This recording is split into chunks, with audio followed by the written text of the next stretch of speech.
Janky AF presents It's Cruisin' for Cars with Corn. And welcome back to another exciting episode of Cruising for Cars with Corn, brought to you by Janky AF. Here's a great mock-up on my Fiat. I don't know if I've shown yet. These wheels I really went into detail with, and I want to get like a wood veneer siding and almost like a floor laminate maybe, because they don't really make woody kits, but you can get a stencil kit for this. Then you could trace and make a thing. And then actually my great buddy Wiley is working on some 3D mock-ups of the Janky AF logo. So exciting things in the works over at Janky AF. And please check out those videos and please subscribe. It really helps us out. Janky, thank you. Okay, so what we are all here to see, I haven't done the Ford Aerostar on, Cruising for Cars with Corn, and it's like, it was my really first automotive love, and still burns bright. Excuse me. So we're gonna look for Ford Aerostars. Now I've searched a couple times recently and actually been a little disappointed. I feel like over the last really 5 years they've consistently tapered off a little bit with how many there are out there. They seem to be getting a little thinner, but hopefully they're being saved by good Samaritans rather than brought to scrapyard. So we're using Auto Tempest here. I'm going to do the nationwide search. My 86 Ford Aerostar is currently in my garage, undergoing kind of a harsh winter. We need to get it jumped so we can just run it a bit and move the tires. And my good buddy Evan's Aerostar's got some real big improvements. So if you're in Aerostars at all, check out the channel, because Evan bought my other 1986 Ford Aerostar, also a 5-speed, but his was the 6-cylinder carbureted, the Cologne engine, I believe. And mine was the 4-cylinder fuel-injected, the Lima engine. I love my 4-cylinder, but it's really underpowered. And it's fun to drive because it's a stick, but it's a strange driving dynamic. It has a great exhaust note, and it's like you're driving a little kind of underpowered because it's rear-wheel drive and 5-speed transmission. But very slow. But a lot of those old cars were really, really slow. People forget MGs, and I also have Fiat X19. Like, 10 seconds 0 to 60 was considered not bad for one, like a small sports car back then. So I don't know how close my Aerostar is to 10, but it's slow. Here we got a 1993 Ford Aerostar. I like how they did this license plate, Rover Classic. That's kind of cute. Looks in great condition. $7,800. Holy sheesh. I have not seen an Aerostar listed for that much in a long, long time. 50,000 miles. That's the thing. If these things are in good condition, they really hold their value. That seems high even to me, but it does look mint. I mean, look at this thing. So many things to say about the Aerostar styling. It's so simple. It's so understated, but there's all these little touches and cues. This line going around the entire vehicle. The sort of horizontalness of all these concurrent lines. It seems like a simple style, but then you see so many.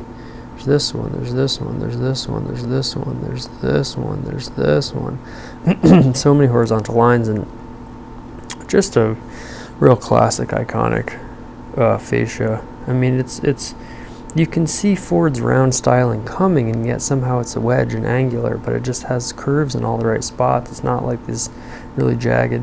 I always joke, and I mean it probably 20% seriously, that I think the Tesla Cybertruck copied a good deal from the Aerostar.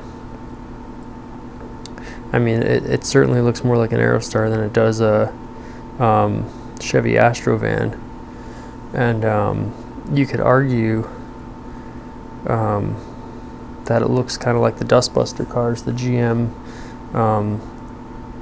Oldsmobile Silhouettes and Chevy Luminas, which is so funny because the Chevy Lumina was a car and a van. It's just like, it's a van now. It's a car now.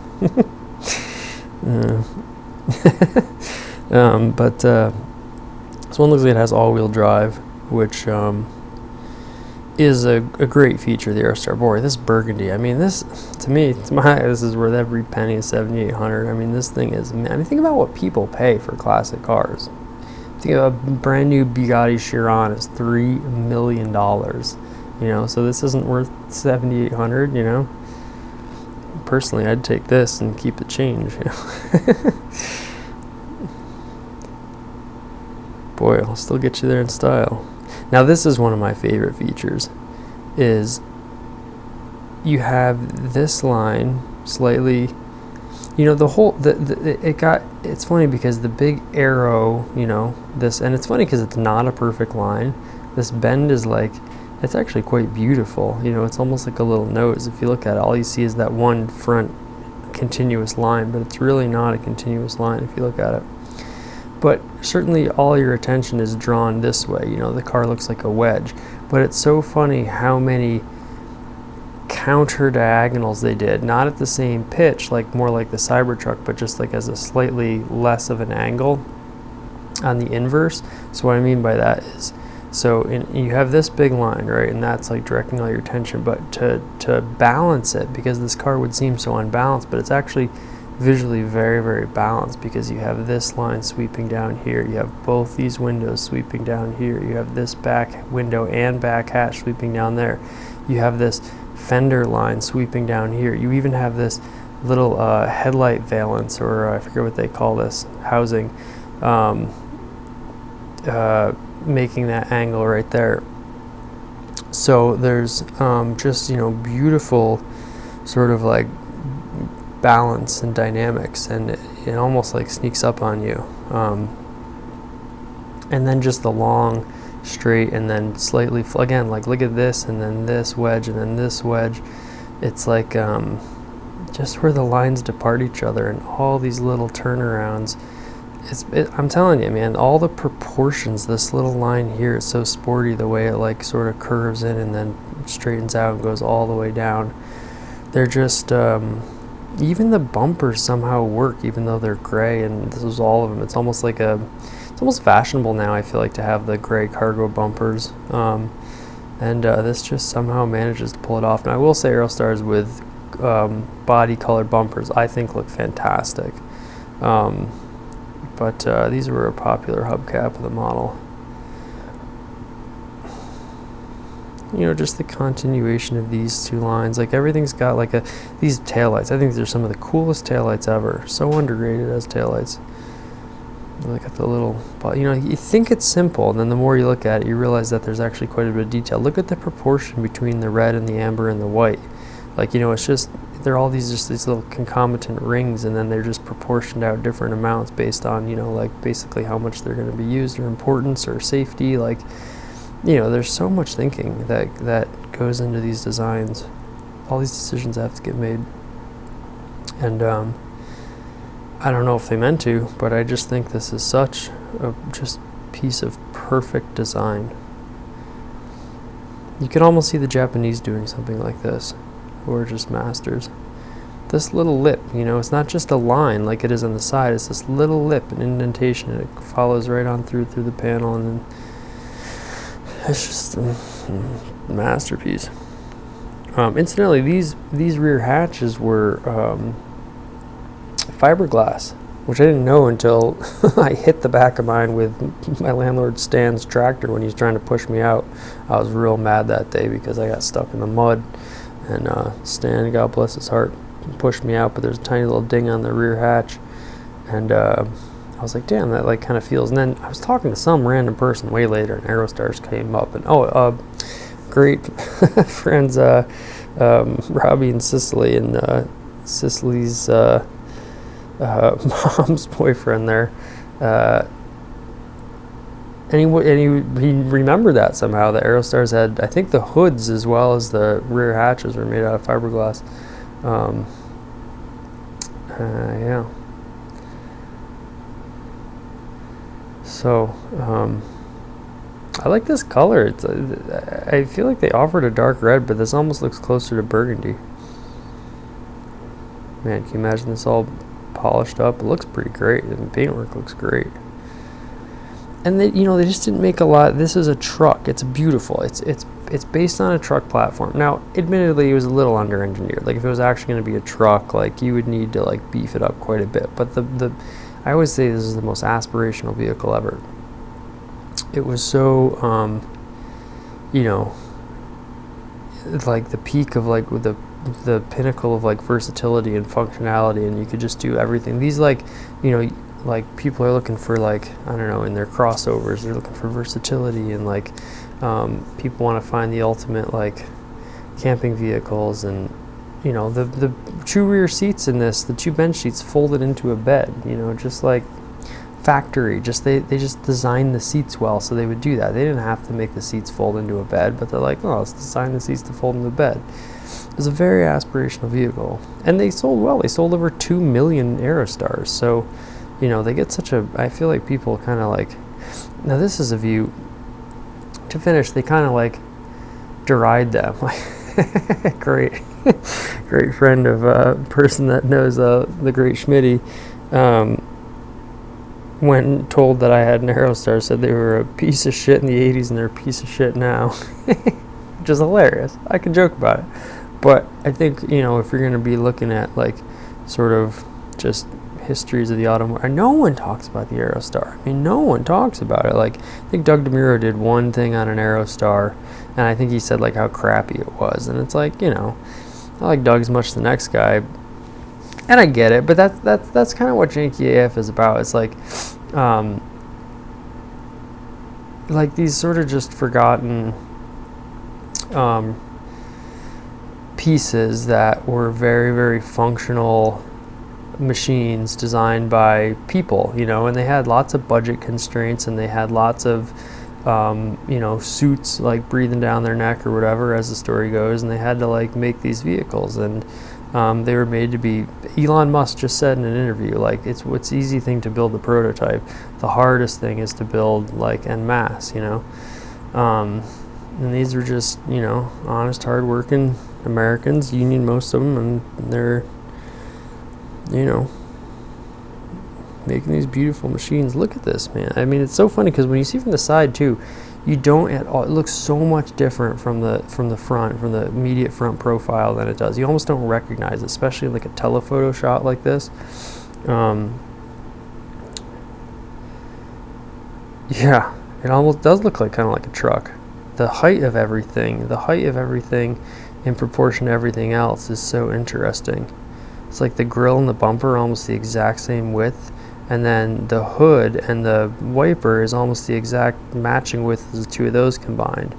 So again, the proportions on this vehicle were just, like, outstanding. Like, it's just nothing like anything else.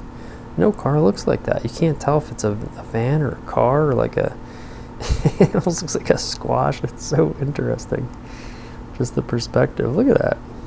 I mean, and so brilliantly simple. And I have to say, I like the first generation grill because it kind of fit the car more in a way. Like, this almost looks like a factory, like a aftermarket mod, just with all the other straight lines. But I have to say, when they redid the grill, and I will say they had it in the center for 3 years. So 86 to 88, it was the 5-spoke grill. 87 to 89, it was the 3-spoke, but with a Ford in the middle. And then 90 to 97, it was up top. And I've heard people say before that, like on message boards and stuff, like real people said this. I'm just like making this up in my head.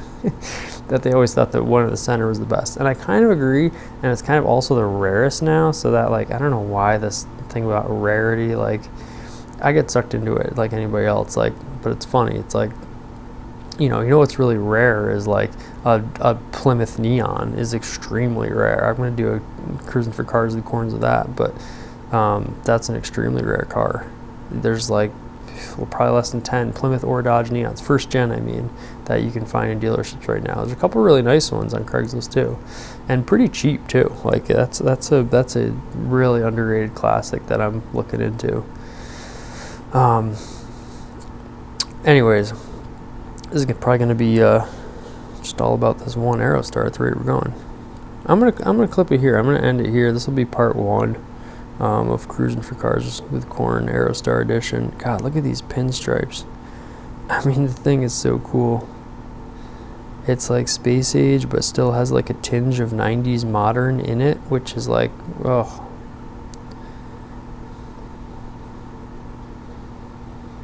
There's nothing like this.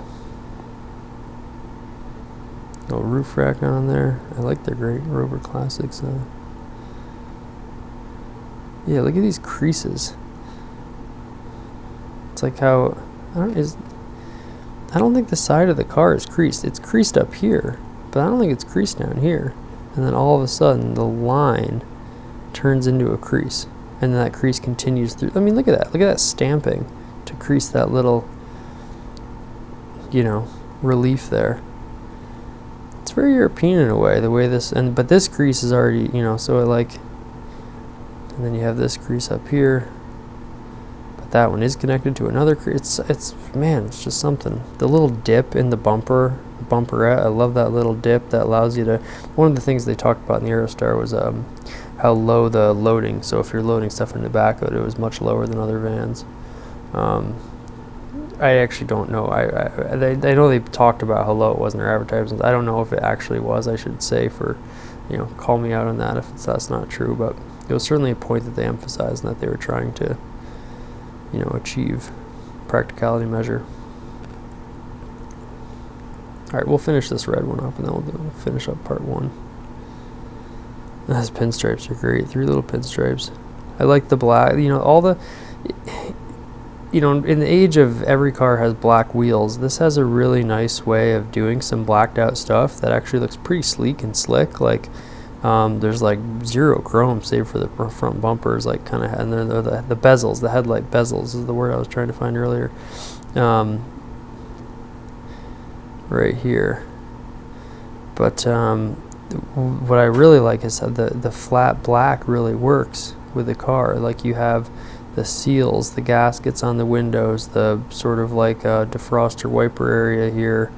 The windshield wipers themselves, the radio antenna cover, this little piece of glass in the, also very sort of trick and like European, like the little tinting on the glass and that little, I love this little triangle window there, such a cool piece. Of course, like just perfect badging, simple, got that sort of like modern, almost like 70s font to be honest, which kind of works for the sort of like retro space thing that it's kind of doing.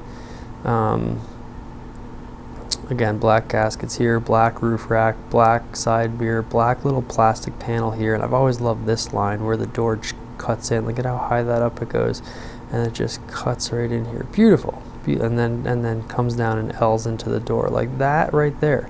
Follow this line right there. That's a beautiful line. I mean, isolate that line. That's such a cool line. The shape of that looks like a person in a chair leaning forward. Black door handles, black slide for the, but then gray bumpers and silver hubcaps. It's like, it's just sophisticated in a way. It really is. Oh, I love the seats in the Aerostar. This has crank windows. I don't want to talk about the power windows in the Aerostar. Maybe we'll see them in another one. Most seats were two-tone, and you can kind of see the scoop here. Again, completely underrated seats, like for 90s seats, like such cool seats. I mean, factory two-tone. You got a lot of times they had a higher up here, big cushy, like again, like almost like Volvo-esque, like very almost like Swedish, like very cool seats. And they fit too. I mean, proof of concept. Like this car is so cohesive. It's the continuity is just like perfect. Like it's just like a group of a basketball team like that just like gets all their buckets on like crisp passes, and everyone's just like cohesive and like playing as a unit. Like it's just like that continuity and that. Boy, look at the tires on that Ranger. Yeah, so the design continuity is this little line here, beautiful. Even the way this line sort of like holds in the car. Little storage compartments, pretty trick. Boy, a little two-tone here. boy, this is in immaculate condition. I mean, some of these interiors, I have to say, the one in my 86 Aerostar is all like sun faded and all this stuff has started to peel up. This is like a really, really, I mean, this is a museum piece. Concourse. I could see where they want $7,800 for it. Yeah, another great thing about the Aerostar had these like individual headphone controls and settings for like the people riding in the bench, so you could just like listen, jam out, and like your own music. I think there's like air conditioning controls too. I mean, you know, they had that in mind. It's an 86, so that's, I mean, and mine's like the basics, you know, hatchback short wheelbase van. It's like a cheap, you know, it's like a van, but it's like bottom of the barrel, and it came standard with that audio feature. Very ahead of its time.